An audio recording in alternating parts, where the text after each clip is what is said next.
మరో breaking news చూస్తున్నాం. 2 రోజుల ఢిల్లీలో పిచ్చిగా గడిపిన తెలంగాణ సీఎం రేవంత్ రెడ్డి పర్యటన ముగించుకుని హైదరాబాద్కు బయలుదేరారు. కేంద్ర ఆర్థిక మంత్రి నిర్మలా సీతారామన్తో కలిసి సీఎం రేవంత్ రెడ్డి, మంత్రి ఉత్తమ్ కుమార్ రెడ్డి సమావేశమయ్యారు. ఈ భేటీలో కాసేపటి క్రితమే ముగిసింది. ఈ సమావేశం గంట పాటు కొనసాగింది. ఈ సమావేశంలో పలు అంశాలపై చర్చిస్తున్నట్లు తెలుస్తోంది.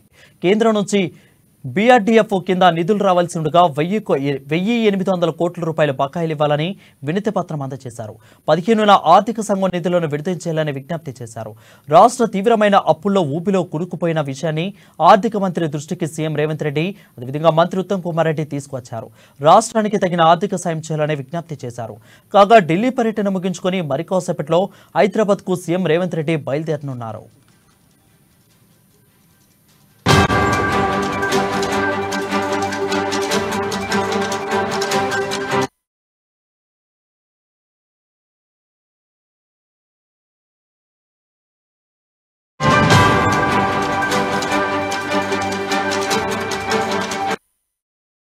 బ్రేకింగ్ న్యూస్ చూస్తున్నాం. 2 రోజులు ఢిల్లీలో బిజీగా గడిపిన తెలంగాణ సీఎం రేవంత్ రెడ్డి పర్యటన ముగించుకుని హైదరాబాద్కు బయలుదేరారు.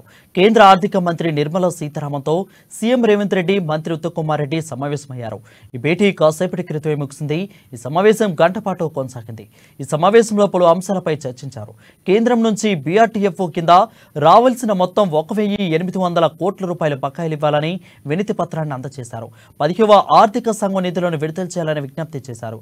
రాష్ట్రం మొత్తం తీవ్రమైన అప్పుల్లో ఊపిలో కూరుకుపోయిన విషయాన్ని ఆర్థిక మంత్రి దృష్టికి సీఎం రేవంత్ రెడ్డి, ఉత్తమ్ కుమార్ రెడ్డి తీసుకెళ్లారు. రాష్ట్రానికి తగిన ఆర్థిక సాయం ఇవ్వాలని విజ్ఞప్తి చేశారు. కాగా ఢిల్లీ పర్యటన ముగించుకుని మరికొద్దిసేపట్లో హైదరాబాద్కు సీఎం రేవంత్ రెడ్డి బయలుదేరనున్నారు.